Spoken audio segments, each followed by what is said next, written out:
From the aftermath of George Floyd's murder to the ripple effects of the Supreme Court affirmative action decision, corporate America has been grappling with if and how to address diversity, equity, and inclusion. Many unable to make good on their pledges to make changes, and with the passage of time, some who are hoping the call for action will quietly go away.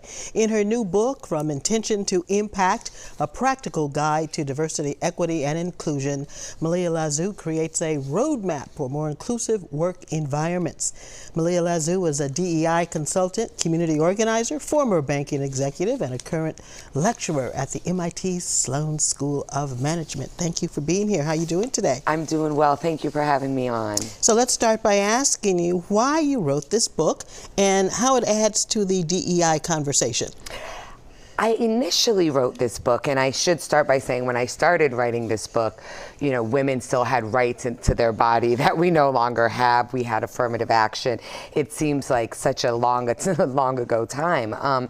But I wrote this book to really help companies and people who believed in DEI, right there. Contrary to the conversation now, many people see the benefits of us all coming together, and they want that. But our narrative, you know, America's narrative, our political situation, we don't actually have a lot of step-by-step guides. So companies are told, do trainings, and then it gets lost in middle management. There's a real self-reflection and a shift in culture that needs to happen. So I wanted to write a book that would help companies do that. All right, so you say there are lots of benefits. So why do you think there is pushback against DEI? So racism, bias, right? Sexism, we sometimes dismiss these words as like, oh yes, of course it's that. But it really is that. And I think what I try to do in the book is have us reflect on the outcomes of white heteronormativity, right? What does that really mean? And part of what it means is that we think we're doing better at it than we are, right? So I think the pushback comes from culture, it comes naturally, and then it comes from individuals in a company who may actually disagree with women or people of color, you know, getting in places of positions, right? We want to recognize that in America, we probably do have a lot more biased people than we expect. And so there will be pushback, but it's how you get through that pushback that matters, because the majority of people don't want to be sexist or racist or homophobic. Sure. Now you talk about culture within organizations. Do you think that some DE&I initiatives fail because they aren't really part of how a company runs, but as you say, just checking a box?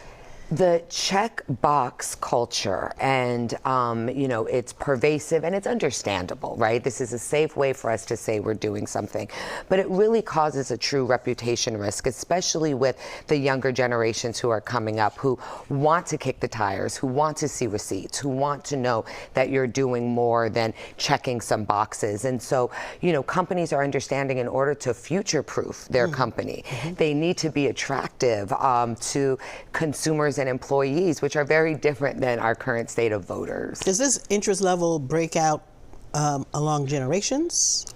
You see it in generations a lot. Millennials and younger, and I talk about it in the book, you know, millennials have a very different perspective than baby boomers, and they're a generation that's bigger than the baby boomers. So if we think of how influential baby boomers were to the American narrative, millennials are going to be doing the same thing, and they feel quite differently about DEI and about inclusion. They want it. They want they it. Want it. They are willing to take a pay cut to work for diverse companies. I mean, you and I just weren't brought up that way. That's right.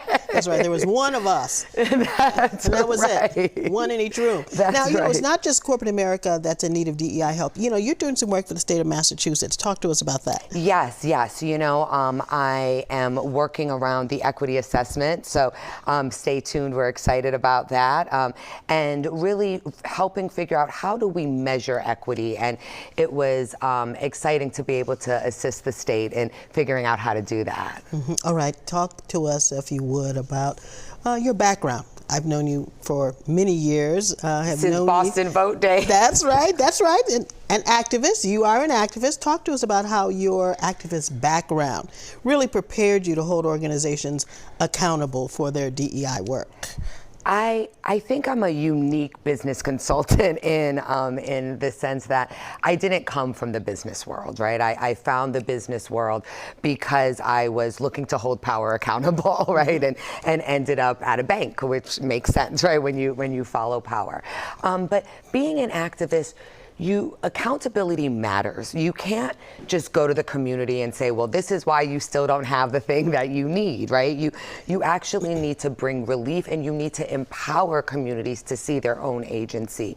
And so I'm comfortable with uncomfortable conversations. I'm comfortable with speaking truth to power. And so I try to do that with my clients, and I find they appreciate it. CEOs know that they're the funniest guys in the room, or they're the smartest ladies on the block, and they know they don't know this stuff. And so to have an honest assessment with someone who's going to tell them where the pitfalls are, how to avoid the dragons, is something they appreciate. Now, I would imagine when you're talking to these powerful people, these powerful leaders, you're talking about something called the 3 L's that help you maintain credibility in the community. Talk about what those 3 L's are. So the 3 L's is a process that we started promoting right after George Floyd.